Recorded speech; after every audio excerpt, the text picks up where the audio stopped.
Hello and welcome to episode 208 of the Ego Chall Podcast. My name is Preston Byers, and as always, I'm joined by my co-host, Justin Binkowski. And on today's episode, we are talking about ranked play. We finally have a release date for Black Ops 7's competitive game mode. We also have the exact dates of the Esports World Cup and the Call of Duty version of the EWC this year. And then the big thing with today's show is obviously the final week of the Major 1 qualifiers, which are this weekend, and will have a huge determining factor about who actually gets into the winner's bracket and where those teams will be seated, considering how crazy the first 4 weeks have been. But before we get to any of that, how are you doing, Bink? Yep, doing all right. Should be a pretty straightforward episode today. Actually got some news that's nothing crazy, but at least it's something on the news front. And yeah, big topic is these final matches before Major 1, because there are definitely some bangers and definitely ones that should have some massive implications on what the bracket and everything could look like heading into the first land of Black Ops 7. So can't wait. The biggest thing on the news front really was the ranked play announcement. This happened on Tuesday, January 20th, and it was announced by Treyarch that ranked play will be coming with the arrival of Season 2 in Black Ops 7, which is February 5th. So, about 2 weeks from now, ranked play will be in the game. I want to get your thoughts on this because we talked before Black Ops 7 and we were kind of trying to make a prediction about where ranked play would end up being because it's been all over the map in terms of the recent games when the developers actually put in ranked play. So how do you feel about ranked play coming with Season 2 on February 5th? Yeah, I think it's I mean it's a pretty loaded question. There's a lot of Mm-hmm. ways to approach it, just in the sense that last year ranked play came probably the earliest it has, and I mean it's definitely the earliest in the last 4 titles. But um, the biggest issue last year was uh, the cheating epidemic and the hackers and all that that players had to deal with. Um, and that seemed to derail a lot of the momentum, or oh, excuse me. And it kind of, in my view from the outside looking in, it kind of offset, if you will, you know the positive of ranked play coming early, um, versus the cheaters and hackers making it almost unplayable by the end of the game's life cycle. And it felt like, early on there were a lot of people trying to push through the hackers and the cheaters and play regardless. Streamers like Havoc and a bunch of others, like doing challenges and whatnot. Even Octane and Parasite, like trying, I think Parasite maybe even got rank 1 one split. I know Havoc did, or I'm pretty sure Havoc did. And but by the end of the game, like really the last couple months of Black Ops 6, even after the CDL season and in that limbo period between Black Ops 6 and the launch of Black Ops 7, like nobody was playing ranked. They were all playing different games. This was around like Marvel Rivals time, it felt like a lot of pros were playing that. And when you got people who are invested in competitive Call of Duty and its success, like just leaving Call of Duty in general to not play ranked play and play a different game, that's pretty telling to the issue at hand with the hackers and the cheaters. So um, I think it's kind of in a weird spot where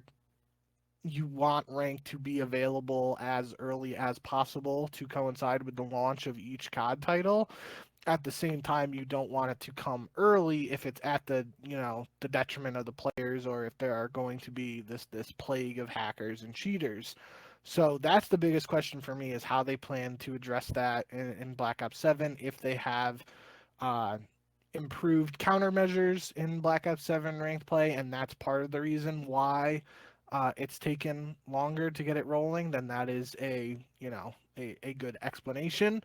But if it's just going to be the same ranked play from Black Ops 6, copy and pasted, and the hackers and cheaters still prevail, then it's like, well, what the hell have we been doing for the last couple months? Why wasn't this just in at launch at that point? So it's a little weird, but in terms of what you were asking, yeah, I just did it before. Uh, we went live and looked at least at Black Ops 6, MW3, and MW2. This would be, um, if it comes on February 5th, it'd be slightly earlier than MW2's ranked play launch, but it'd be later than MW3 and Black Ops 6's ranked play launch, which that's not taking into account the launch of the game. It's just from a calendar date, so there could be some slight day discrepancies there, but for lack of digging into it anymore, it is, it feels like we're going backwards a little bit in that sense. But like I said, if it's in terms of taking a step back to hammer away at some of the issues from last year and previous years, try and perfect ranked play and make it playable long term for the rest of Black Ops 7's launch, then that'll be a good thing. But if we see on day one just a ton of hackers and cheaters, it's really going to be, uh, you know, a pretty big blow, and it would honestly just suck, and it wouldn't be surprising to me if, uh, you know, after the initial hype dies down, many people move on from ranked play pretty quickly, maybe even quicker than last year, if the hackers still are around.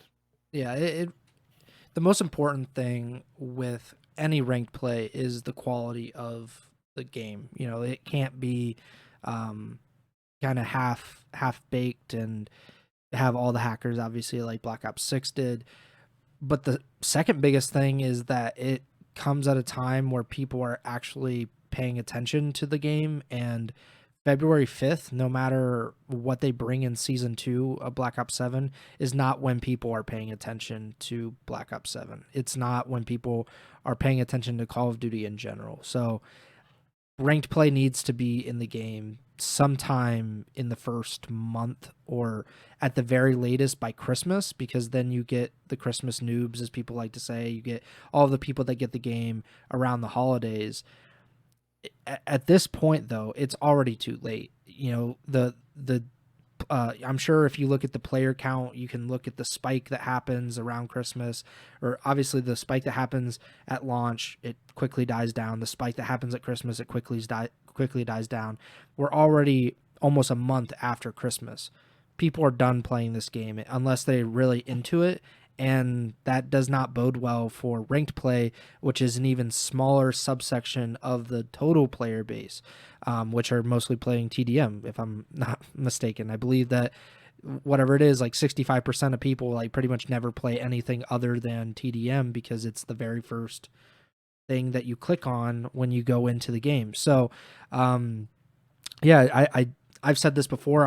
I'll continue to say it until I'm dead, that ranked play should be on launch. Like, it makes no sense. I understand people are like, well, we don't know the rules, we don't know the guns. Okay, that's cool. Like, just keep experimenting with it.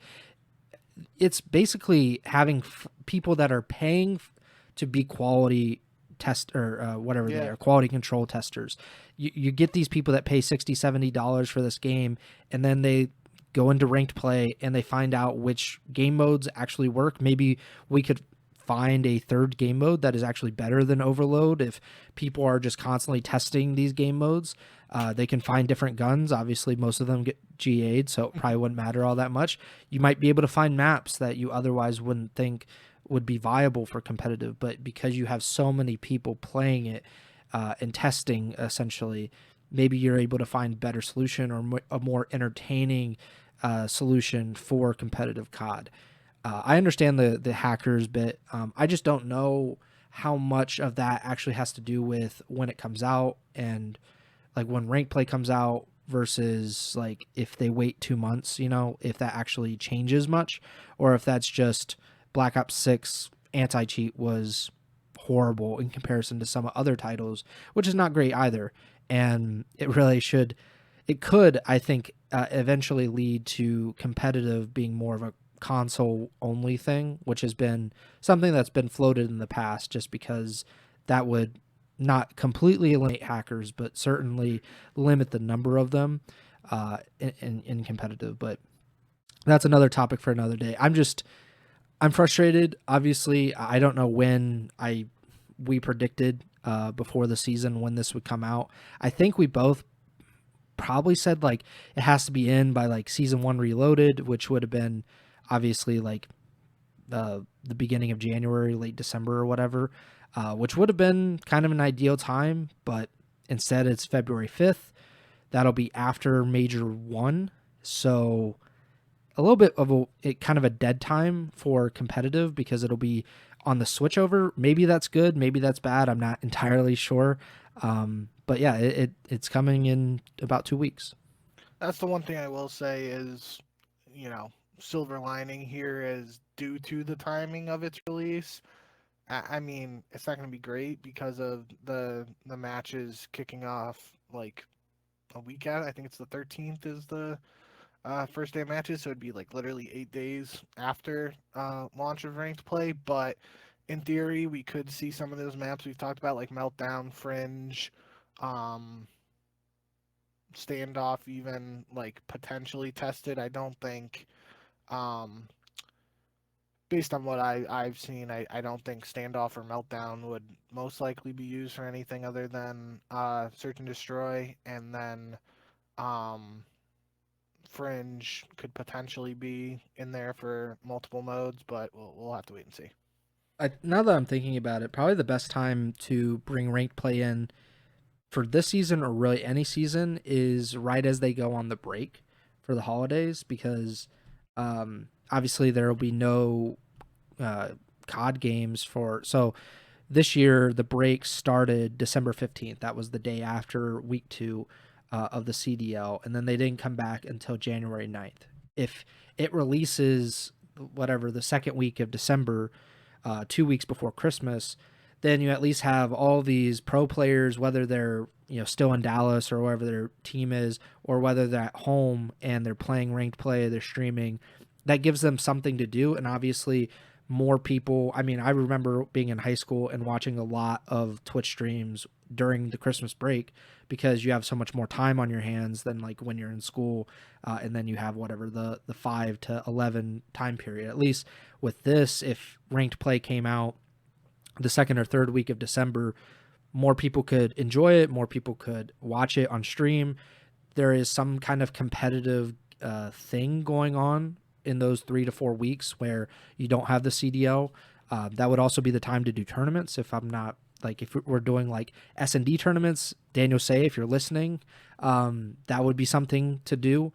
But just something to kind of fill the gap between, we've talked about it before, like the break can be very long, especially, when you're trying to do 2 shows a week or whatever we were trying to do.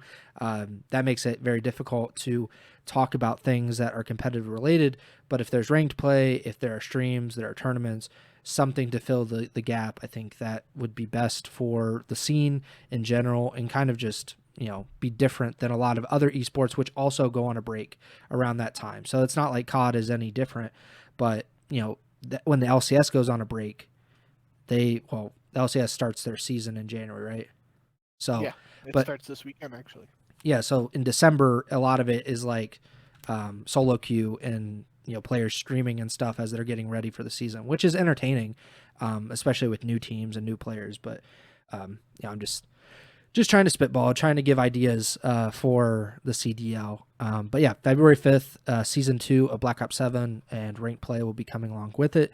We also got the dates of the Esports World Cup, obviously happening in Saudi Arabia for, I think this is the 3rd or 4th consecutive year, 3rd year with COD. I don't know if they did it beforehand without COD. But yeah, EWC 2026. It officially begins July 6th, and then it will go until August 23rd, but the Call of Duty portion of the event will be happening in the 5th week of the EWC, and that is August 3rd to August 9th. So, I mean, it's definitely the biggest game happening in that window. You get PUBG Mobile, right, I think, and then I don't even know what KWC is, and then Tekken 8, which is a fighting game. And then Warzone is the week before. PMWC? I will look it up. PMWC game. PUBG Mobile World Cup. Okay. So the PUBG, so it's the PMWC EWC. Yeah, I, I don't know what's going on with that. And then the KWC is Honor of Kings, and that is the Honor of I've Kings heard of World that. Cup. So the Honor of Kings That's World Cup, actually Esports World huge. Cup. Yeah. So yeah, so Call of Duty will be happening in that 5th week, beginning of August. Warzone happens the week before, July 27th to August 2nd. Obviously, if you want to watch the better COD players, watch Warzone, right? Yeah, and I think that's good. When is COD Champs this year? Because we've obviously talked about it before, like how there is that break in between Champs and EWC, and we've seen quite a few roster change happen in that. So COD Champs this year ends July 19th.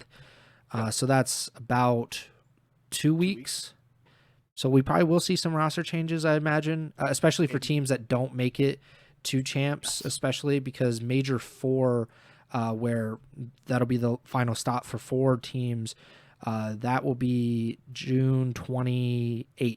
So they'll have 6 weeks or so, 6-7 weeks between Major 4, and so there will be some roster changes definitely. Like, no way that these teams are sticking for 6-7 weeks after not even finishing in the top 8 of the CDL. So yeah, what do you think about this? Do you think they should push it up at all, or like should it be pushed back? Because obviously that's been talked about before, about like there's obviously just nothing happening for Call of Duty like in September or whatever, or should it stay in that early August window?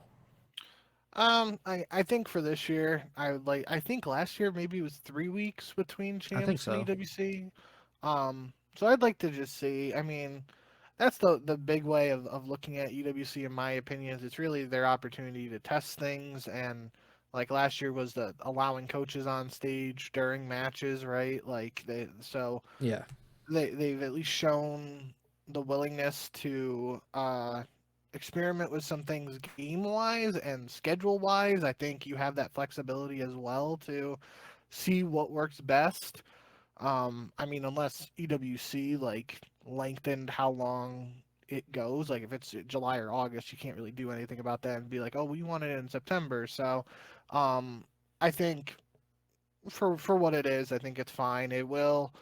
I mean, the big question will be when does the next Call of Duty game get launched? If it's like November again, then we're gonna be in for another long off season, which will suck for the Ego Chall podcast. But um, it is what it is, and we'll cross that bridge when we get there. But yeah, I think um, part of the thing with EWC, and it could just be my opinion on it, and there could be other competitive fans who think differently about the tournament. I know there are because with Optic winning, there were people like saying like, does this count as a ring and all that stuff through the prize Mm-hmm. pool, yada yada. But like, it's really like a supplementary tournament in my opinion. Like champs will always be the big one and the one that means the most in my opinion.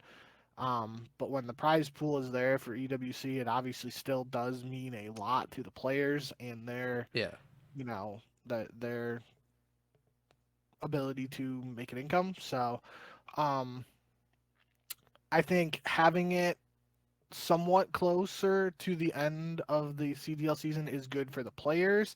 I do think it's also probably better for the fans in terms of retaining their attention because there most likely are a ton of fans who are just like, yeah, COD Champs is over, the season's over. Now it's more like, oh wait, there's still this $1 million+ tournament happening. It's only 2 weeks from now, as opposed to, oh, it's 4 weeks from now. I don't really give a shit anymore, and they're moving on. So, um, I don't know. I just think I mean I like what EWC has been able to do in terms of offering another tournament to the schedule. Because imagine if the season just ended at the end of July, then regardless of whether the next game launches in October or November, you're 3-4 months away from the return to competitive action. So in terms of getting another high octane and lucrative tournament into the CDL schedule, I like EWC and what it offers and its willingness to experiment with the rules and whatnot. But yeah, I don't know if there's really like a correct answer in terms of when it should be, when it's best to fit into the schedule, all that. I actually wanted to ask you this because obviously you're a big League fan, and the way the League of Legends schedule is set up is that you have obviously like these regional leagues, and they're kind of battling it out to get eventually the world spots at the end of the season. They have different splits, so it's unlike the CDL where it's just one season. But do you like that in League there's MSI in the middle of the year, and then you get obviously the big World Championship event at the end of the season? Would that be better in Call of Duty? Obviously, it's not going to happen because EWC in this case, like they're staking out ground in July and August, so they're not going to move it. Like even for like Call of Duty is not going to move the Yeah. needle or whatever. But like just a hypothetical, would you prefer something where maybe after Major 2, there's like a week off, and then you have this $2 million event in the middle of the season, and then you have the rest of the season and then champs?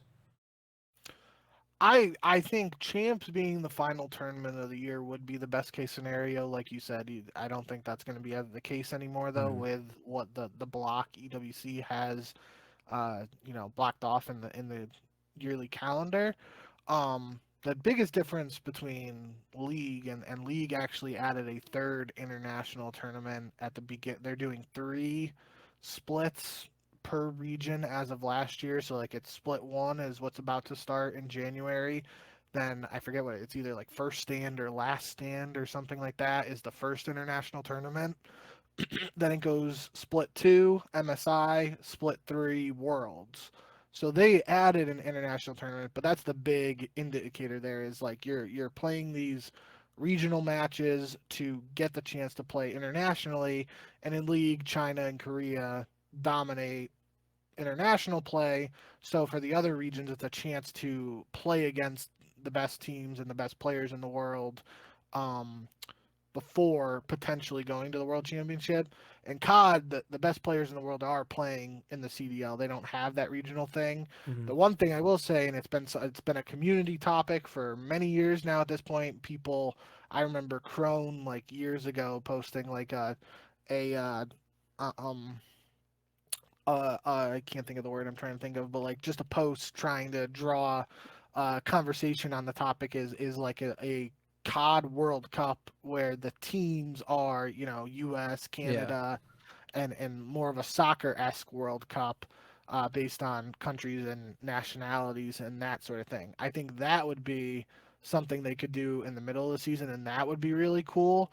I think that's a pipe dream and probably never going to happen, but I think that would be the only way that COD could implement something mid-season and have it actually be something different than just another tournament, which effectively that's what EWC is, just basically another tournament, but the prize pool is elevated. Yeah, I think something like I don't like that EWC is at the end of the season because it does. If it was in the middle of the season, it would have a lot more importance in my mind because these teams would be still ramping up to the ultimate goal of the world championship rather than kind of on a come down from that world championship, like they had the high or like the really low if they didn't win, and then then they have like 2 weeks or 3 weeks off, and then they go to Saudi Arabia and they play this tournament, which obviously has a ton of money involved. The prestige, though, we talked about last year, is not nearly the same. Like the World Championship, no matter how much money is being offered, is so much more valuable to a player's career and legacy than the Esports World Cup, even if the World Cup it can set these players up for life a lot more effectively than Worlds can or for champs in Call of Duty. Which I guess is the case with everything. I think it's interesting that this is the way things have kind of shaken out. I wonder if the CDL would ever think to extend their season. Not push it back. Please do not push your season back because I will lose my mind. But like we have talked about like how much time in between seasons the CDL has had where they start in December and they end obviously in July. That's a 8-month season. So they have effectively 4 months off until the next season. This is not football or basketball or baseball or whatever, where you need your body to rest for an extended period of time, typically, to feel refreshed, ready to go. This is, this is more of a mental thing. And certainly they do need a break. They need breaks to not get burnt out, which they already do. But like, there needs to be some kind of off season.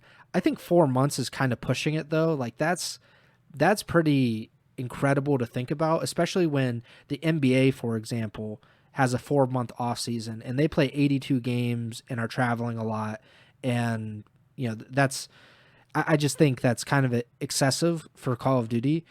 So I wonder if the CDL would ever think about just extending their season so World Cup would be inside of the season rather than 2 or 3 weeks afterward. Like if, let's say, before Major Four, or before Major Four qualifiers, for example, you have that World Cup break, and then you get the final stretch of the CDL season for Major Four qualifiers, Major Four, and then champs.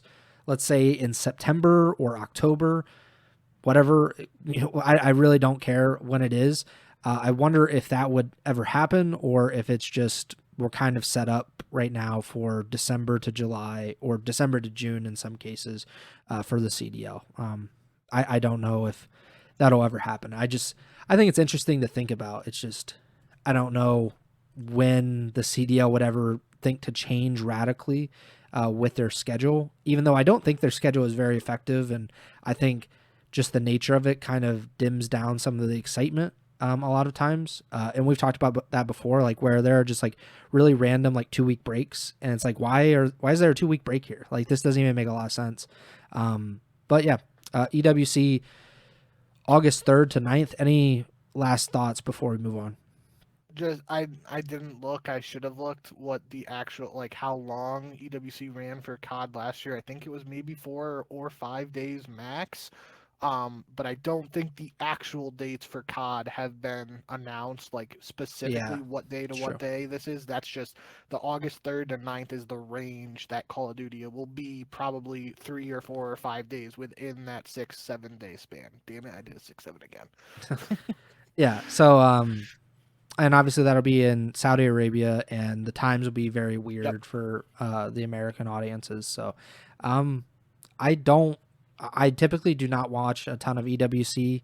Like I catch up on it, but it's not Yep. something I set an alarm to, and I'm like, oh man, I'm ready. Like to me, it just is kind of like it's just another tournament, and I guess it plays into like obviously worlds or champs. I don't know, I'm just in the League of Legends thing right now, but Big champs, fan.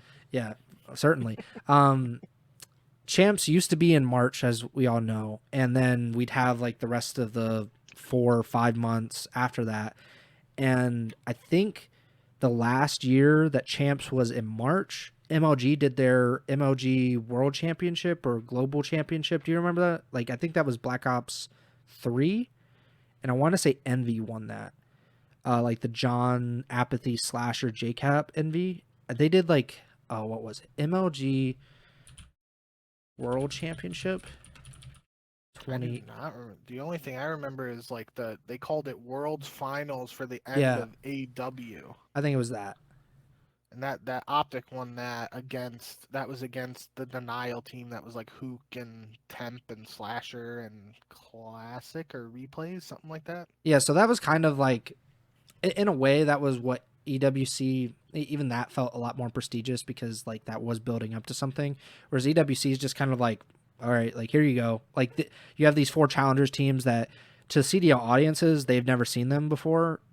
They maybe they've seen some of the players, but they didn't see those teams and how they qualified. And then some of the rosters are different.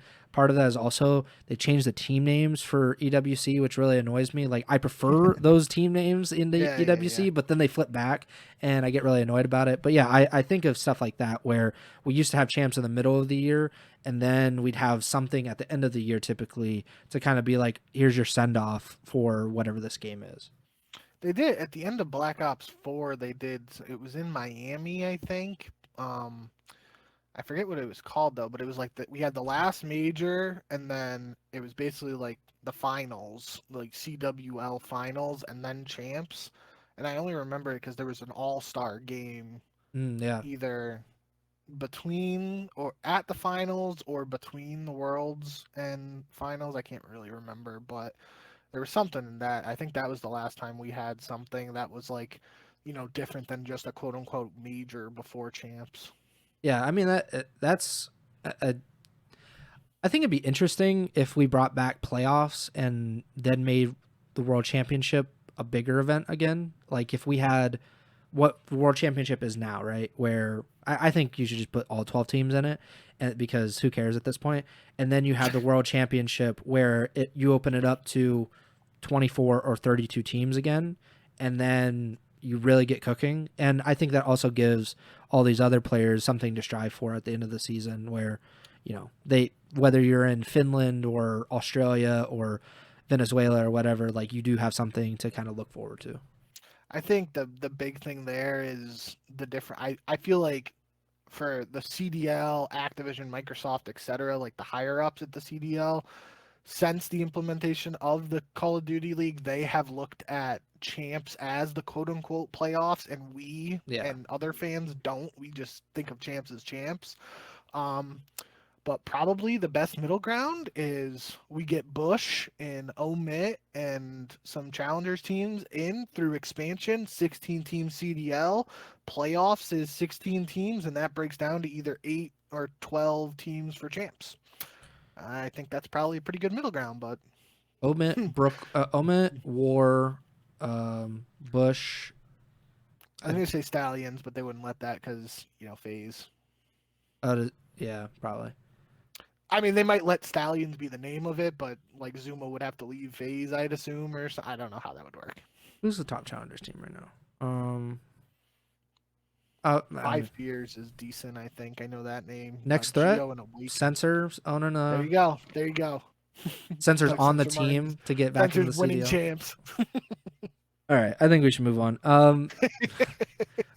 We have the final week of the Major 1 qualifiers that start on Friday, January 23rd, where we have 8 matches, we have 8 matches left. This will effectively decide a ton of the seeding because as we talked about last week, basically there's been like very little decided officially because we have a bunch of ties around the standings. I'm trying to pull them up real quick. So we have, I'll just say it before because I think it's important to keep in mind as we talk about these matches. We have a 3-way tie for first place with the Falcons, Optic, and FaZe. They're all 4-2. They all have a 13-10 map count, but the Falcons have the tiebreaker in an event that those 3 teams specifically tie for first. Then you have Toronto, Paris, LAT, Carolina, Miami, and Boston. So you have a 6-way tie for 4th place. They all have 3 wins. Miami and Boston are 3-3, while the other 4 teams are 3-2. So obviously that gives an advantage to Toronto, Paris, LAT, and Carolina because they could, in theory, go 5-2 in this. That won't happen.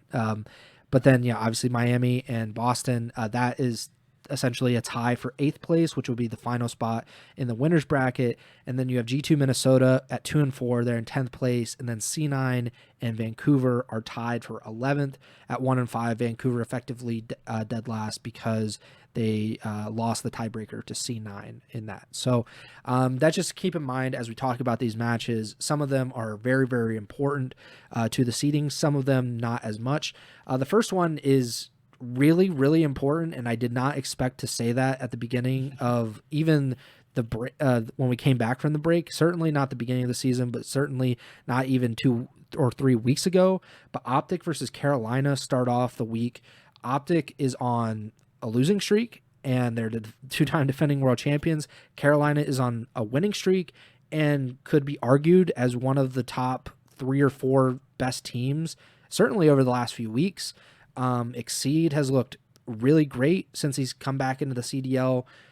These rookies with Exceed have looked even better than they were with Slasher. And I think it's fair to say that Optic might be an underdog in this match. I'm going to go with Optic. I always think the talent will override whatever is happening, but we saw last year for a long stretch of the season that Optic, no matter their talent, could not get out of their own way and lost a bunch of these matches that we didn't think they should lose. So I will go with Optic. Who do you have between Optic and Carolina? Yeah, I was anticipating you to pick Optic, so I'm going to go with Carolina. I do think this is definitely, like you set it up pretty well. This is one that I think both of us a couple weeks ago are slam picking Optic 3-0 and not even discussing it more than 5 seconds.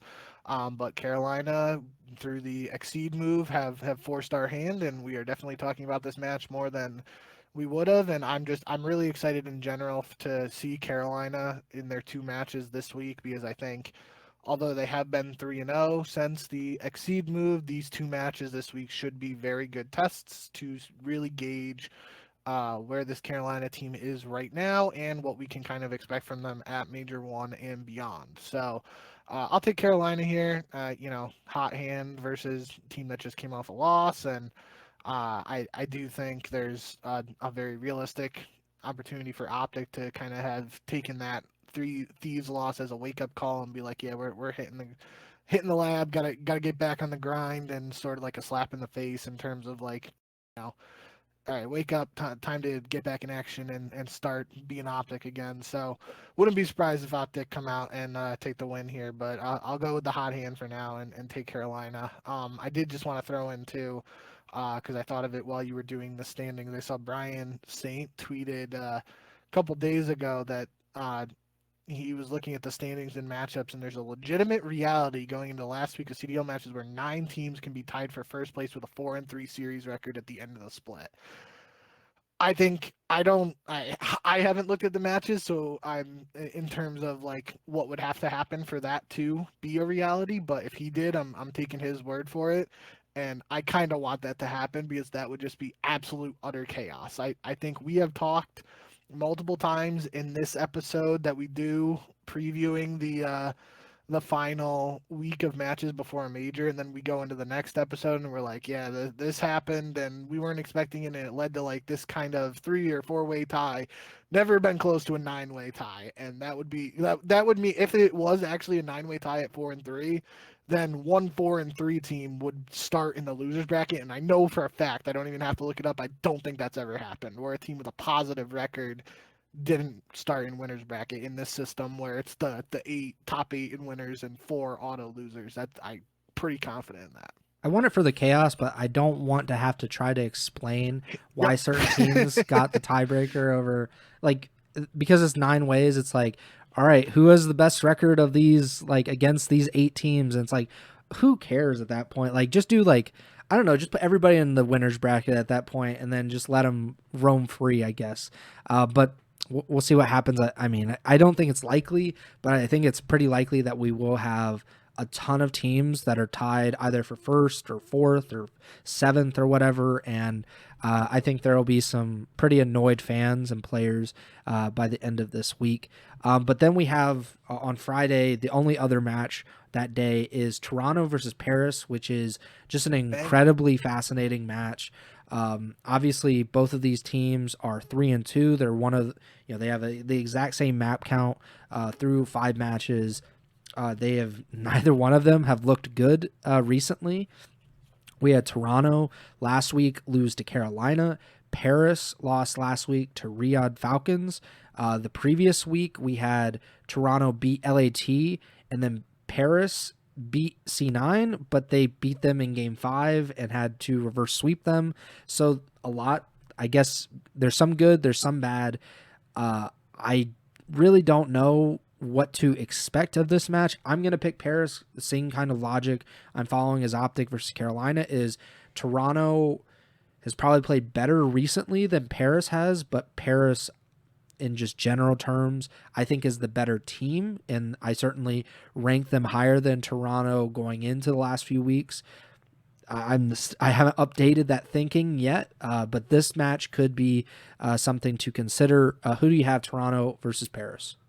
Yeah, I'm going with my same logic for the Carolina over Optic pick, and I'm taking Toronto over Gentlemates here, and that's again something I might not have anticipated with how high I mean I'm kind of high on both Toronto and Gentlemates this year, but I think Toronto has been the hot hand right now and played a little better recently than Gentlemates, and I think that evens out the playing field a little bit more. I think if this was early season Gentlemates, I'm probably just picking them here and not thinking much about it, but I think just recently, uh, it, the recent Gentlemates performance has me thinking this a little bit more. And instead of going back and forth in my head, I'm just going to go with Toronto.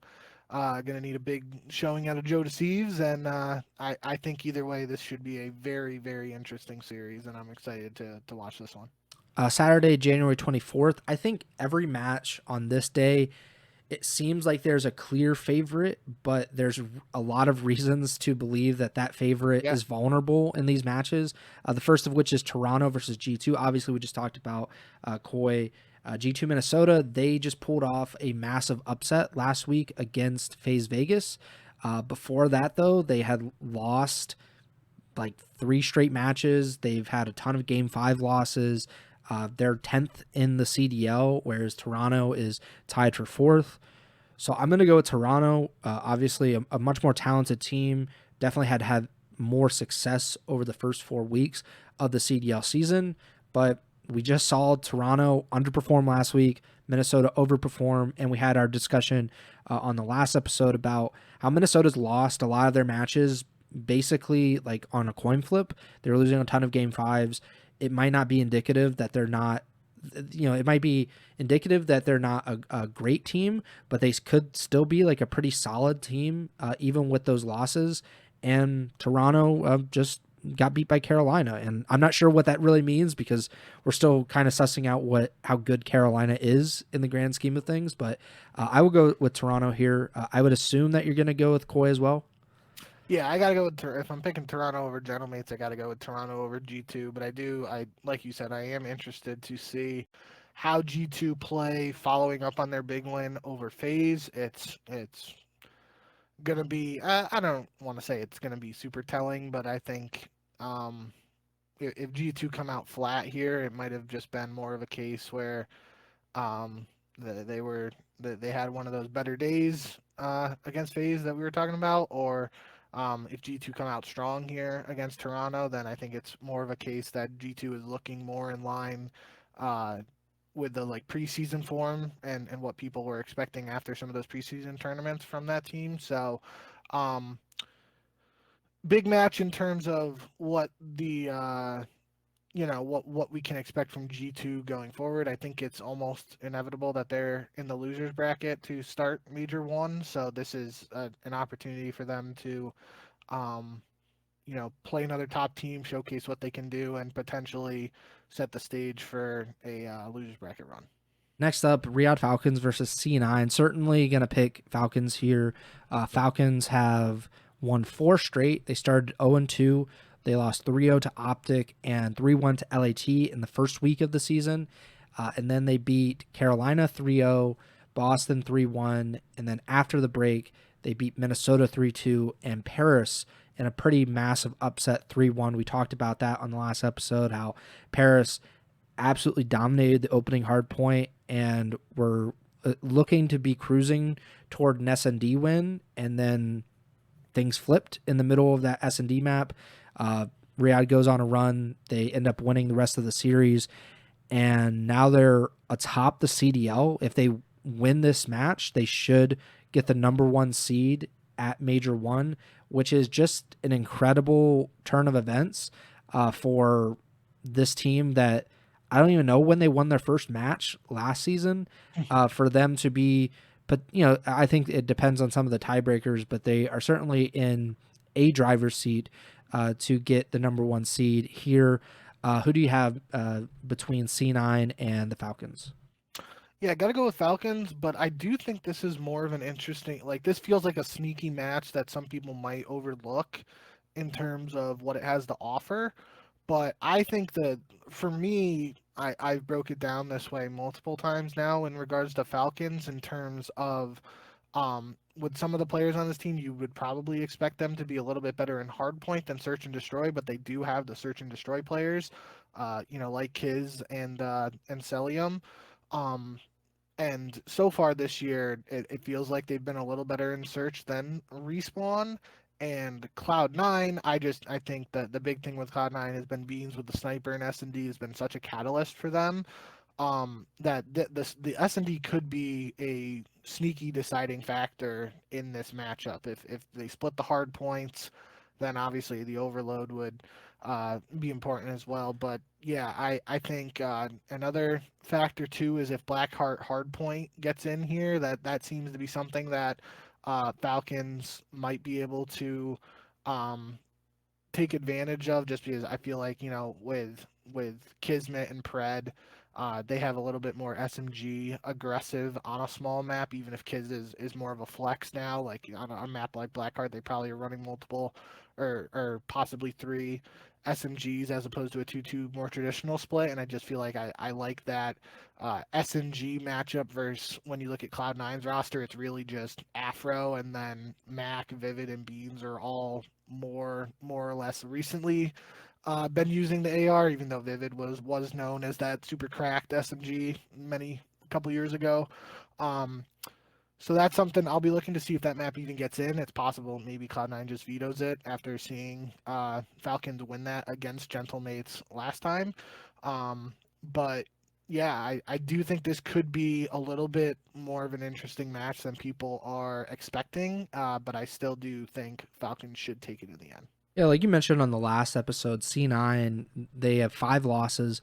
4 of them are game 5 losses. They're 0-4 in game 5s. The only time that they didn't go to a 5th map was when they beat Vancouver 3-0, and then they lost to Vegas 3-0. So, like, a 3-1 series would be nice for this team. I guess hopefully a win for them.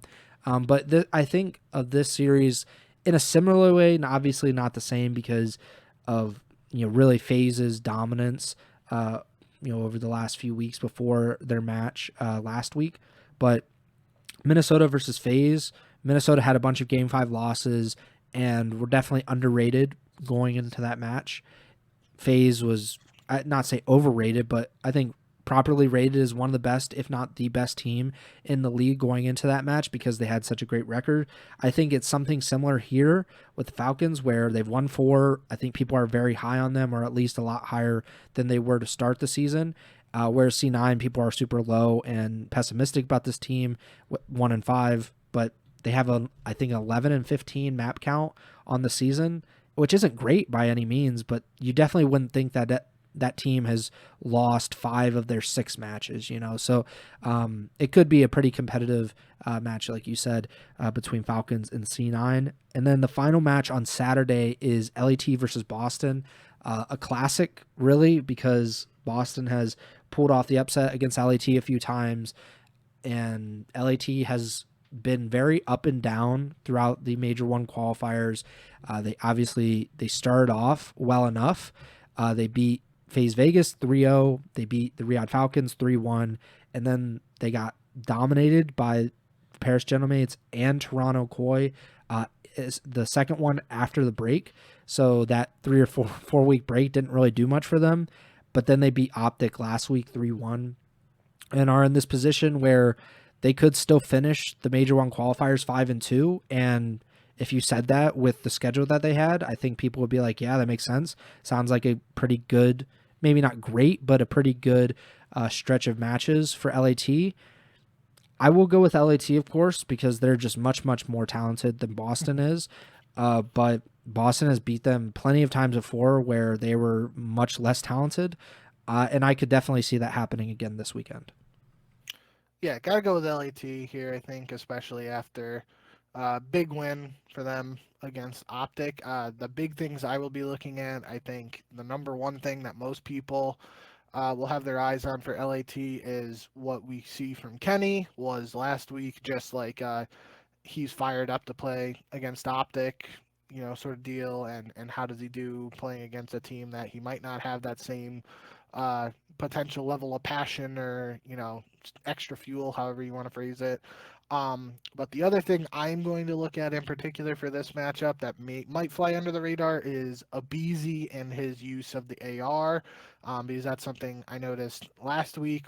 Felt like he was using that a little bit more in the respawns, and I want to see if that's going to be a common thread for LAT going forward, if that was just a one-time thing due to like the maps or whatever in the series. And yeah, I want to see maybe that's something that helps him continue to perform a little better, or like I said, it could be map dependent or whatever due to the vetoes. But yeah, I think LAT is pretty clear cut here.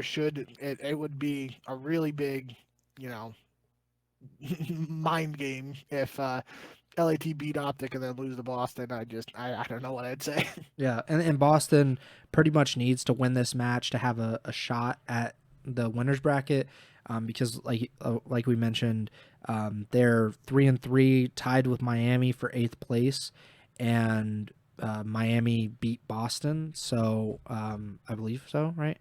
Yeah, Miami beat Boston last week, so they have the tiebreakers. So they even with all these tiebreakers, I think Boston very much needs this win, especially with Miami's match, which starts Sunday, January 25th. The final 3 matches of the Major 1 qualifiers: Miami versus Paris to start off. Definitely going with Paris. Who knows? We're going to obviously see the Genomates in action on Friday. If they look great against Toronto, I would expect them to look great against Miami. If they look bad against Toronto, I think this is a much, much more of a toss-up game than people may have expected, just based on what we saw over the first 3 or 4 weeks of the season. But I'll go with Paris Genomates. Yep, I got to go with Genomates too, but I am thinking basically the same as you. I think Friday will be a big indicator. Friday Genomates game, I should say, will be a big indicator of what to expect from this matchup. I do think regardless of that Friday game, though, this is a good final qualifier match for Miami, in sense of it's not like an easy match on paper. It's not like a super grueler though, based on how Genomates have played recently. It's a very good test. It's a match that won't be easy, won't be, I don't want to say won't be hard, but it's not one where you're going in taking it lightly and then you lose going into the major and then you're questioning everything. It's a match you should go in with the mindset that it's going to be a tough one, that you got to show up if you want to win and take it. And I think that'll be a good test for Miami heading into the major. I also think at the same time, Genomates, they're playing 2 teams that it's not the quote unquote top team, but it's 2 teams middle of the pack to higher end of the middle of the pack, and should be some good practice before the major as well. Yeah, Miami's been able to beat these lower tier teams. Typically, they beat C9, Vancouver, and Boston. Those are their 3 wins, and then their 3 losses: Game 5 versus Toronto, Game 5 versus Optic, and they lost in 4 games to Carolina. And we talked about, like, Carolina's just been very hot. That was the first match they had with Exceed, and since then Carolina's beaten Minnesota and Toronto. So it's obviously a huge step up, like, from some of these other matches, especially last week where they're playing Vancouver and Boston, 2 of the probably bottom 5 teams in the league, versus Paris, who at their best is maybe the best team. Like, we've seen them play against like top teams and win those matches, either in the preseason or already early in the season. So just really depends on like what Paris shows up, and if they're at their top form, it should be a pretty, not dominant, but decisive win for the Genomates. Next up, we have LAT versus Carolina, which is probably honestly the most interesting match to me, because I just need to know where Carolina is, and this is the perfect 2-match schedule for them. They play Optic on Friday, play LAT on Sunday. If they win both of these matches, like, they legitimately I might pick them to win Major 1, which is just a ridiculous thing to say. Yeah. But that would mean that they've beaten Toronto, Optic, and LAT in succession. And not saying that those 3 teams aren't flawed in their own ways, because they certainly are, but it'd just be pretty crazy to think about. I will go with LAT. Like very similar thinking. I think LAT is more talented. I think that they've had a rough stretch. I do not believe in this specific roster long term, but we're not talking about long term here. We're just talking about one match, and I believe in a single match, the Thieves should be able to beat the Royal Ravens. Yeah, so my way of thinking with this, I'm going to go with LAT here as well. Um, I again said it just a couple of minutes ago. I'm really excited to see both of these matches for Carolina against Optic and LA Thieves. Um, but due to the two matches being against Optic and LA Thieves, I think it is just extremely unlikely that Carolina actually goes 2-0 in those matches. And I think if Optic beat LAT last week, I would have picked Optic to beat Carolina and then Carolina to beat Thieves. But because Thieves beat Optic, I think that's sort of my reasoning to go Carolina over Optic and then LAT over Carolina. I just think it's very unlikely for Carolina to go 2-0 given the strength of the opponents. And it's very possible they go 1-1, but it's the opposite of what I said here. I could see a world where Carolina loses the Optic and then beats LAT. Um, but I'm gonna go with LAT here, and I think end of the day, I am just really excited to see how these stack up. I think maybe I'm wrong. I mean, Scrap has talked shit to everybody, but I feel like there might be some beef between Scrap and Exceed, not like, Scrap and Dashy level beef, but I think maybe some trash talk and stuff could be in the mix here. But, regardless of all that, this should be a very entertaining series, and I wish it was the last series of the weekend. Yeah, I mean, you get some transitive property BS here because Carolina beat Toronto, Toronto beat LAT, LAT beat Optic. So by extension, Carolina should go 2-0 this week if we're just following that logic. Okay. But that is also not how things work in the CDL. We've seen Boston beat teams where there's just literally no other reason that they should beat them. Yeah, I'm currently fascinated by Carolina. The whatever the bloom, whatever the rose comes off the bloom off the rose, whatever it is. Things might fall apart this week, really, for Carolina, and we might look at them completely differently by the time we do our next podcast, or we could be looking at them completely differently because they went 2-0 against two of the biggest and best teams with a bunch of world champion and MVP caliber players, and then we're talking about like, is it FaZe or Carolina for Major One, or that doesn't seem fathomable, but that is really a reality. It could be by the end of Sunday. And then last match of Sunday, which I have no idea why it's the last match, is Vancouver versus FaZe.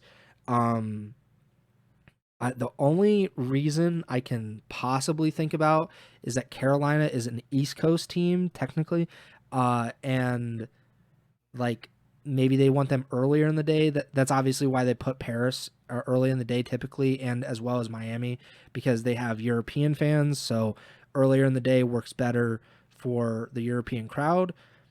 I don't really know why this needs to be like LAT. I think has more fans than Vancouver. Certainly, FaZe has a lot of fans, but like if this were last year and they were Atlanta FaZe, would they be the last match of the day? Like that, to me, this just doesn't make any sense. It's a very clear FaZe Vegas prediction. If they lose this match, I literally don't know why. Vancouver is definitively the worst team in the league right now. And like even with one win, they still have like what, a 3-14 map count on the year. Every other team, or 4-17 on the year, so they have a 19% map win percentage. No other team has lower than 42%, so they're less than half of every other team. Granted, they started off the season winless, and they made that roster change, but FaZe should win this 3-0. Honestly, I would assume. Are you thinking 3-0, or are you thinking Vancouver actually takes a map off of FaZe? I think the way I've been looking at this match in particular is that if FaZe want to guarantee the first seed heading into Major One, they have to 3-0 here, because this is just like given the tiebreakers with Falcons and Optic, it is much more likely that Optic or Falcons lose at least one map than Vancouver or than FaZe. Sorry. Mm-hmm. Um, so FaZe can just win 3-0 here and put themselves in the best possible position to secure that number 1 seed. However, just going back to last week, we don't know for sure what the deal was, if they were in fact testing maps or whatever.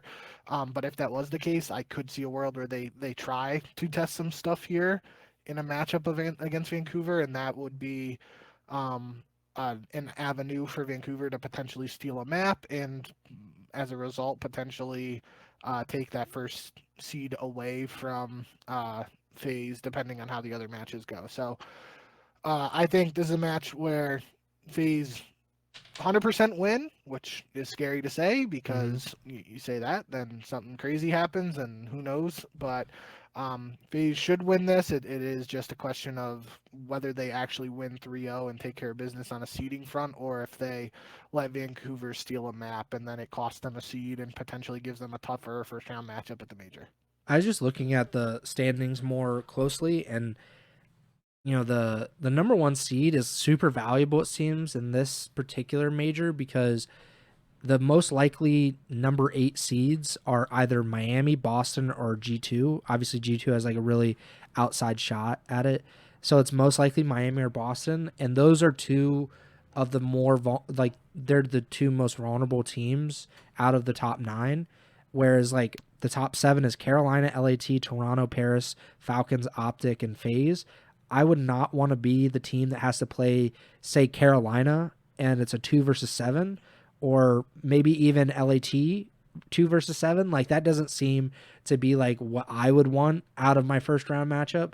So, this first seed does seem to be actually like pretty valuable, especially we've seen it before where the number 1 plays Optic first round, and it's like, well, this might not be as great as we want it. I think even FaZe might have been an 8 seed for one of those weird qualifiers, and it's like, yeah, that's not ideal. So I think a lot of teams will be gunning for it this year or this week. There was a little bit of a cheese early on in the season last year where the 8 seed won the first round matchup against the 1 seed. I think it was Miami against Optic at Major 1 and then Boston against LAT at Major 2 last year. Sounds about right. Yeah.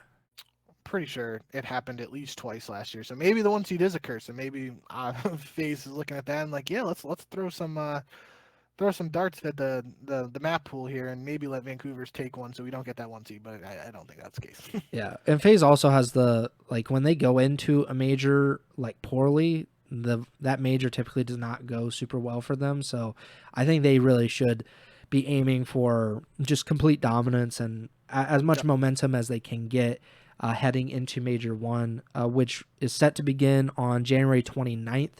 So that will be Thursday, January 29th.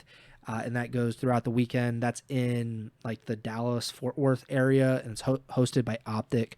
So I'm interested. I think this is I really like talking about the ends of the major qualifiers because we get these matches where you can see clearly how important it is if this team wins or if this team loses versus week 1 or week 2 where you're like, well, you can always make it up on the back end. And sometimes you can, sometimes you can't, but that's kind of the mentality, I think, even for some of these players probably is that, it doesn't seem nearly as important in the early stages of these qualifiers. And then that final week, it's like, holy shit, we really need to win this match against whoever. And it's pretty much like the most vital thing that you can do at that given moment. So obviously we'll talk more about these matches and everything that happened this weekend. Next week, our pick'em so far, just to kind of update people, you are 21-13 on the season. I'm 20-14, and Tremor is winless on the year. We will be back. We haven't worked out yet exactly when our next show will be. We're both supposed to get like a ton of snow, like more than a foot of snow this weekend. So and I will be out of town and hopefully getting back into town safely. I don't know, like I might have to work around the schedule because of the snowstorm.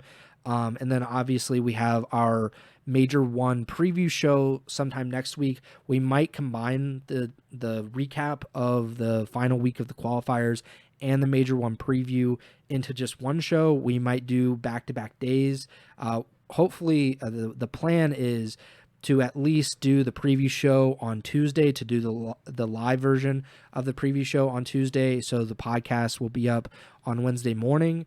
And then that gives people an entire full day on Wednesday, and then even part of Thursday to listen or watch that podcast and hear our beautiful voices for probably an hour and 30, hour and 45. The preview shows are typically quite long for us, even though we've been doing long shows very recently as well. But yeah, the plan is to be determined, but we will certainly be back by Tuesday to talk about Call of Duty, whether it's these matches or to talk about Major 1 as a whole.